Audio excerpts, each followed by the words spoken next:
Hello दोस्तों, स्वागत है आपका हमारी साइकोलॉजी क्लासेस में। तो आज हम आपको बताने जा रहे हैं हाइपोकॉन्ड्रियासिस के बारे में, जिसको रोग भ्रम भी कहा जाता है। तो जैसा कि नाम से ही स्पष्ट है कि रोग भ्रम, ठीक है ना। तो इसमें क्या है कि व्यक्ति एक भ्रम में रहता है कि इसको किसी तरह की बीमारी है, ठीक है। तो अब इसमें क्या होता है, व्यक्ति जो होता है वो अपनी स्वास्थ्य को लेकर एक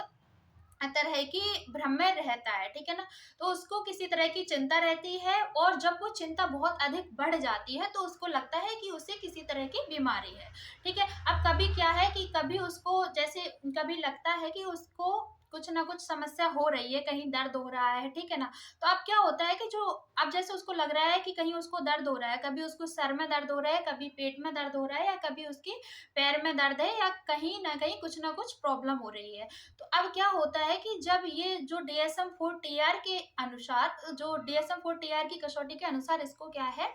कि अगर किसी व्यक्ति में ऐसा होता है, ऐसे लक्षण पाए जाते हैं, तो क्या है कि जब तक वो 6 महीने, ठीक है ना, जो 6 महीने का समय होता है, अगर 6 महीने तक नहीं रहते हैं, अगर 6 महीने तक या 6 महीने से अधिक समय तक, ठीक है, अगर 6 महीने तक रहते हैं, उससे अधिक समय तक रहते हैं, तो ही आप इसको जो है हाइपोकॉन्ड्रियासिस या रोग भ्रम की श्रेणी में रख सकते हैं, अन्यथा नहीं, ठीक है। तो आई होप इतना तो क्लियर हो गया होगा। अब क्या होता है कि जो रोगी होता है, रोगी क्या है, उसका जो जरूरत से ज्यादा चिंतन रहता है अपने स्वास्थ्य को लेके, क्योंकि वो किसी भी बीमारी के बारे में इतना अधिक सोच लेता है कि उसको लगता है कि हमें ये दिक्कत हो रही है। कभी कभी उसको लगता है कि जैसे उसको लग रहा है, अब क्या है, वो अपनी डेली का जो जीवन है, उसका जो रोज प्रतिदिन की जो उसकी प्रतिदिन की जो दिनचर्या है, उसमें क्या है, उसका समायोजन करने में वो असमर्थ हो जाता है, ठीक है। तो अब असमर्थ हो जाता है, असमर्थ होने का मतलब ये है, अगर उसे किसी भी तरह के कार्य को करने के लिए कहा गया,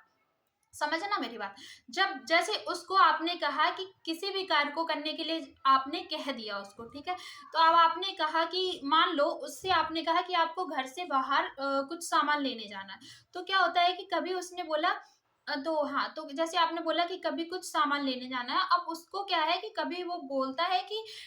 मतलब हमारी कुछ ना कुछ दिक्कत है, या यहाँ दर्द है, या सर में दर्द है, पैर में है, कुछ ना कुछ इस तरह की समस्या उनके साथ होती हैं, ठीक है। तो ये जो समस्याएँ हैं, अगर ये समस्याएँ आपको 6 महीने तक किसी भी व्यक्ति में, रोगी में दिखती हैं, तो ही आप इसे रोग भ्रम की श्रेणी में रख सकते हैं, ठीक है ना। अगर इससे कम समय के लिए है, तो रोग भ्रम की श्रेणी में नहीं आएगा, क्योंकि कभी-कभी वास्तविक में लोगों के साथ समस्याएँ होती हैं, ठीक है। अब क्या होता है कि कभी-कभी उन्हें लगता है कि उनके जो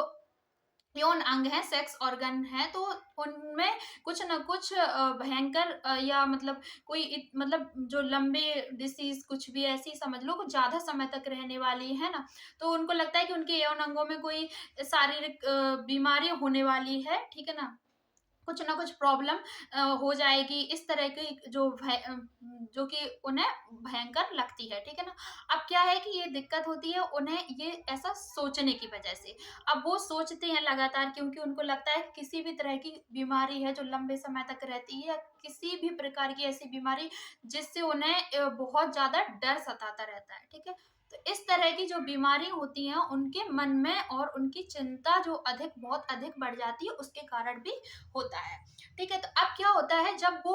अपनी जो बीमारी को लेके होते हैं, वो किसी भी एक समस्या पर कभी भी क्या है, एक समस्या को लेके निश्चित नहीं होते हैं। जैसे उन्होंने बोला कि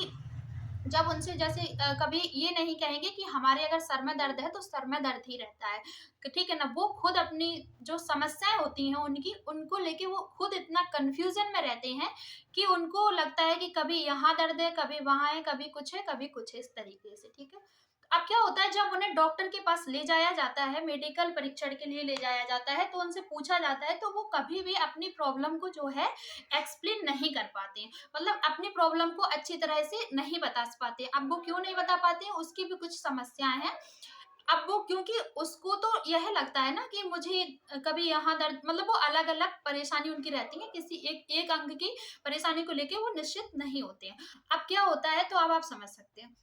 जब इस तरीके की समस्याएँ रहेंगी ना व्यक्ति में, तो देखो, अब क्या होता है कि जब इनके मेडिकल टेस्ट करवाए जाते हैं, जब मेडिकल टेस्ट करवाए जाते हैं, तो इन्हें लगता है, जब मेडिकल टेस्ट करवाए गए, तो क्या होता है, जब इनकी रिपोर्ट आती है, जब रिपोर्ट नॉर्मल आती है,